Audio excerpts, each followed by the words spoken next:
इस नए एक्सप्लेनर में हम एक कमाल का सफर तय करने वाले हैं। आज हम बात करेंगे भारत के डेमोग्राफिक ब्लूप्रिंट, यानी हमारी 2011 की ऐतिहासिक जनगणना के उन कोर डेटा पॉइंट्स की, जिन्होंने आज के भारत की नींव रखी। और फिर वहां से हम सीधे छलांग लगाएंगे आज की एकदम लेटेस्ट ग्लोबल और स्ट्रेटेजिक हलचलों पर। तो बिना किसी देरी के चलिए शुरू करते हैं। आज के इस एक्सप्लेनर का रोड मैप बिल्कुल क्लियर है। सबसे पहले हम सेंसस के ऐतिहासिक सफर को देखेंगे, फिर 2011 के कुछ हैरान करने वाले की फिगर्स और स्टेट वाइज डेमोग्राफिक्स पर नजर डालेंगे।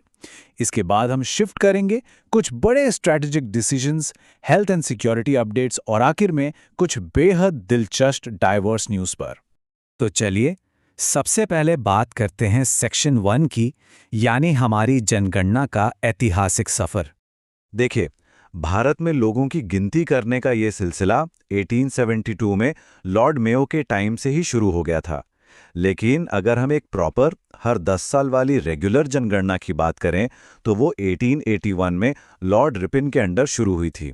अब यहाँ एक बहुत ही इंटरेस्टिंग फेज आता है, 1911 से 1921 का दशक।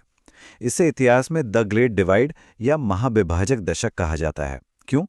क्योंकि अकाल और भयंकर महामारियों की वजह से ये वो इकलौता टाइम था जब देश की पॉपुलेशन बढ़ने के बजाय एक्चुअली में कम हो गई थी।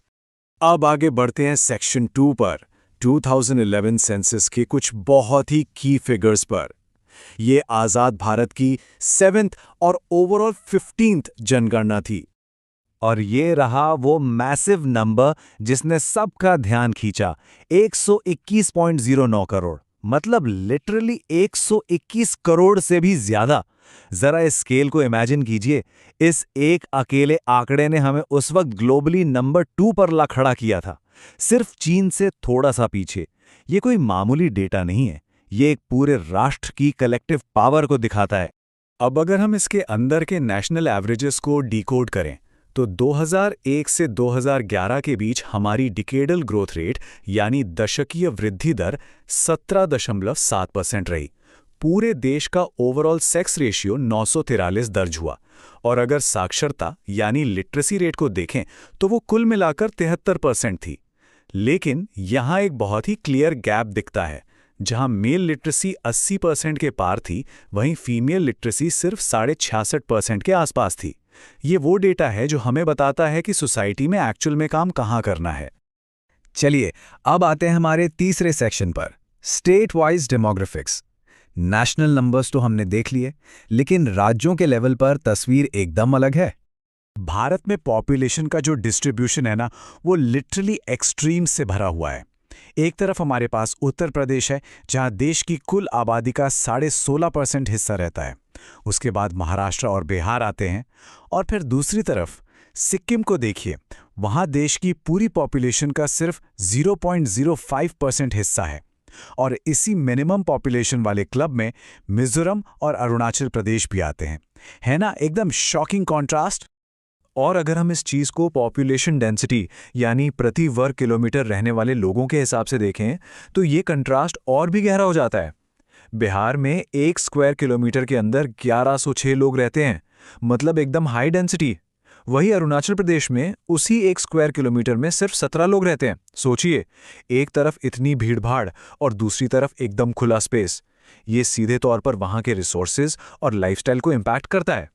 सोशल इंडिकेटर्स में भी हमें कुछ ऐसे ही एक्सट्रीम्स देखने को मिलते हैं। जैसे सेक्स रेशियो में केरला 1084 के शानदार आंकड़े के साथ टॉप पर है, जबकि हरियाणा 879 के साथ सबसे नीचे है। लिटरेसी रेट में भी सेम कहानी है। केरला 94% साक्षरता के साथ एकदम लीड कर रहा है और बिहार 61.80% पर है। ये नंबर साफ दिखाते हैं कि देश के अलग अलग कोनों में डेवलपमेंट और अवेयरनेस का लेवल कितना अलग अलग है। एक और बहुत ही क्रूशियल एनालिसिस है एससी और एसटी पॉपुलेशन का। और यहाँ ना एक बारीक सा फर्क समझना बहुत ज़रूरी है। अगर हम सिर्फ हेड काउंट यानी टोटल नंबर्स की बात करें तो देश में सबसे ज़्यादा एससी आबादी यूपी में है और एसटी आबादी मध्य प्रदेश में। लेकिन अगर हम इसे राज्य की कुल पॉपुलेशन के परसेंटेज के हिसाब से देखें तो कहानी बदल जाती है। परसेंटेज वाइज पंजाब में एससी और मिजोरम में एसटी आबादी का हिस्सा सबसे ज़्यादा है। अब डेमोग्राफिक्स से बाहर निकलते हैं और बढ़ते हैं सेक्शन 4 की तरफ, स्ट्रैटेजिक मूव्स की तरफ। अगर हम हालिया इंटरनेशनल एग्रीमेंट्स की बात करें तो इंडिया और यूएई के बीच का पैक्ट एक बहुत बड़ा गेम चेंजर साबित हो सकता है। हमारी आईएसपीआरएल और यूएई की एडीएनओ के बीच एक स्ट्रेटेजिक पेट्रोलियम रिजर्व बनाने को लेकर एक बहुत ही सॉलिड करार हुआ है। और सिर्फ यही नहीं, गुजरात के वाडीनार में एक शिप रिपेयर क्लस्टर डेवलप करने पर भी बात पक्की हुई है। एनर्जी सिक्योरिटी और डिफेंस के नज़रिए से देखा जाए तो ये एक बहुत ही क्रिटिकल कदम है। और डिफेंस सेक्टर में जो टेक्नोलॉजिकल लीप हम ले रहे हैं वो तो लिटरली नेक्स्ट लेवल है। क्या हम सब ने ऑपरेशन 777 के बारे में सुना है? इसके तहत काल भैरव नाम का एक कॉम्बैट एयरक्राफ्ट तैयार हो रहा है। ये कोई नॉर्मल प्लेन नहीं है, ये पूरी तरह से आर्टिफिशियल इंटेलिजेंस से ऑपरेट होगा और इसकी रेंज 3000 किलोमीटर तक है। और सबसे इंटरेस्टिंग बात, इस फ्यूचरिस्टिक एआई पावर्ड एयरक्राफ्ट की मैन्युफैक्चरिंग पुर्तगाल में हो रही है। ये सच में एक बहुत बड़ा जंप है। चलिए अब रुख करते हैं हमारे 5वें सेक्शन का, health and security. Medical science की दुनिया से एक बहुत ही ज़रूरी अपडेट है। वो कंडीशन जिसे इतने सालों से हम पीसीओएस या पॉलीसिस्टिक ओवरी सिंड्रोम कहते आ रहे थे, अब उसे एक नया और ज़्यादा एक्यूरेट नाम दिया गया है, PMOS, यानी poly endocrine metabolic ovarian syndrome. दरअसल एक्सपर्ट्स का मानना है कि सिस्ट वर्ड थोड़ा मिसलीडिंग था। नया नाम इस बीमारी के एक्चुअल हार्मोनल और मेटाबॉलिक नेचर को बहुत बेहतर तरीके से डिफाइन करता है। वहीं ग्लोबल हेल्थ की बात करें तो सिचुएशन थोड़ी सीरियस है। वर्ल्ड हेल्थ ऑर्गेनाइजेशन ने सेंट्रल अफ्रीका, खासतौर पर कॉन्गो और युगांडा में इबोला आउटब्रेक को लेकर एक हेल्थ इमरजेंसी डिक्लेयर कर दी है। सबसे बड़ी टेंशन की बात यह है कि ये जो बुंडी बुगियो स्ट्रेन फैल रहा है ना, इसकी अभी तक कोई वैक्सीन ही नहीं बनी है। ये एक बहुत ही क्रिटिकल हेल्थ क्राइसिस है जिस पर पूरी दुनिया की नजरें हैं। अब बात करते हैं इंटरनल सिक्योरिटी की। नारकोटिक्स कंट्रोल ब्यूरो यानी एनसीबी ने ऑपरेशन रैटशिप के तहत एक बहुत बड़ा क्रैकडाउन किया है। उन्होंने पूरे 182 करोड़ रुपए की कैप्टागॉन नाम की ड्रग्स जब्त की है। ये एक बहुत ही हाईली एडिक्टिव स्टिम्युलेंट है जिसे कई बार जिहादी ड्रग भी कहा जाता है। ये ऑपरेशन हमारे सिस्टम की जीरो टॉलरेंस ड्रग पॉलिसी का एकदम परफेक्ट और कड़क एग्जाम्पल है। लीगल और हिस्टोरिकल फ्रंट पे मध्य प्रदेश के धार में स्थित भोजशाला कॉम्प्लेक्स को लेकर एक अहम अदालती फैसला आया है। एमपी हाई कोर्ट ने एक तरफ इस कॉम्प्लेक्स को मां सरस्वती को समर्पित एक हिंदू मंदिर डिक्लेयर किया है और दूसरी तरफ कोर्ट ने आर्कियोलॉजिकल सर्वे ऑफ इंडिया के 2003 के उस पुराने ऑर्डर को भी रद्द कर दिया है जिसमें वहां मौजूद कमाल मौला मस्जिद में शुक्रवार की नमाज की परमिशन दी गई थी।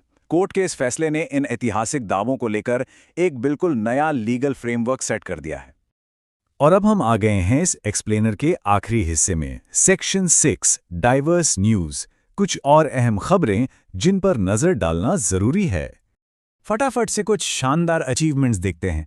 एनवायरनमेंट की फील्ड में असम के काजीरंगा में इंडिया का पहला सैटेलाइट टैग वाला सॉफ्ट शेल कछुआ रिलीज किया गया है, जो वाइल्ड लाइफ कंजर्वेशन के लिए एक बड़ी जीत है। एडमिनिस्ट्रेशन की बात करें तो त्रिपुरा रूल्स और रेगुलेशंस को आसान बनाने की नेशनल लिस्ट में अपनी सभी 51 प्रायोरिटीज पूरी करने वाला देश का पहला स्टेट बन गया है।